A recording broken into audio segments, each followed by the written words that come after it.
Suria. Saya tengah interview kakak ni. Kakak ke adik pun tak tahu. Sebab kakak ya, alright kakak. Dia malu, dia tak nak bagi tahu nama, tapi dia nak ada cerita something. Sebenarnya dia ada pengalaman baik dengan Alora, tetapi dia segan nak cerita. Kenapa Kak segan nak cerita ya? Segan sebab tu orang tak nak percaya. Takut orang tak nak percaya. Kenapa pula orang tak nak percaya? Yalah, kadang-kadang benda ni macam magic kan. Macam magic. Okey. Ada setengah orang kata alah, banyaklah kan, macam-macam lah. Saya tak nak lah macam tu. Okey, so cuba cerita pengalaman dengan Alora ni. Alora ni saya pakai baju. Saya beli baju dengan pant dia dengan stocking. Ada first tu baju saya beli sebab saya batuk. Sebab batuk dah sebulan lebih, tapi makan ubat semua tak jadi. Tu anak saya try lah, suruh beli baju. Try lah. First day tu saya pakai biasa, tak jadi benda. Kata tak ada lah.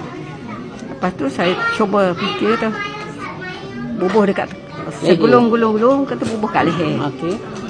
First night tu saya boleh tidur, tak ada batuk langsung. Tu saya kata takkanlah. Kita tak percaya lagi kan. Boleh jadilah, sebab apa pun tak tahu. Tu try lagi 3 malam tu turut saya pakai, memang tak ada, tak bangun malam. Kalau tidak berapa kali satu malam berapa kali saya bangun batuk. Lepas tu saya kata, tapi saya takut nak ceritakan anak saya. Takut, memang takut tak percaya kan, sebab benda tu takkanlah dah batuk berbulan-bulan dengan benda tu pakai sekejap lah. Lepas tu dah cerita-cerita pun ada menantu saya pun bercerita. Dia kata dia pakai stocking tu kaki dia tak sakit bangun pagi. Kata ya ke? Tapi dia kata dia takut nak cerita. Dia pun takut nak cerita. Dia takut orang tak percaya. Takut kan kita cerita tak jadi. Saya pun macam tu. Lepas kita gelak lah semua kan. Jadi takut kalau kita cerita kat orang, lepas tu orang pakai tak jadi pula. Itulah. Jadi maknanya bagi akak dengan akak punya siapa tadi? Menantu. Dia memang amat jadi. membantu. Ada guna untuk pergi berjalan mana-mana. Tu satu lagi, saya pergi umrah sebelum puasa itu. Saya 10 jam atas kapal terbang. Saya pakai tak adalah sakit lutut langsung. Tak nanggung apa, boleh buat tawaf ke apa, boleh jalan sampai 10,000 step, lebih daripada 10,000 step pun saya pakai tu. Tak rasa sakit. Tak ada lenguh ke apa. Selalu saya kaki memang sakit. Ya. Tapi biasa memang sakit. Tapi bila pakai tu dapat buat umrah dengan tak rasa.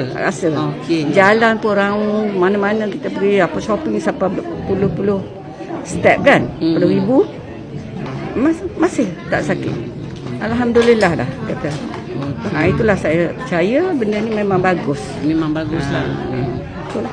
So tak payahlah takut. Sebab kita bukan cakap bohong, kita cakap benar kan. Mana tahu kan. Ya memang betul, saya setujulah. Tak semua orang akan dapat kesan yang sama. In fact, ada yang dah guna and dia rasa worse dulu. Maknanya dia macam melawan. Tapi pendapat saya, kalau melawan maknanya badan kita tak dapat nak buang toksin. Jadi kita kena usahakan minum lebih air, pastikan buang air besar elok, makan makanan macam binders, macam charcoal tablet dan sebagainya, dan teruskan pakai. Pasal apa? Lagi kita dapat kesan negatif, lagi badan kita sebenarnya perlukan untuk nak leraikan toksin-toksin yang melekat dekat sendi-sendi kita dan sebagainya. Okey. Terima kasih banyak. Okey, sama-sama. Lain-kali jangan malu nak ni. Pasal apa kita spread kebaikan. Yalah. Okey, terima kasih. Assalamualaikum.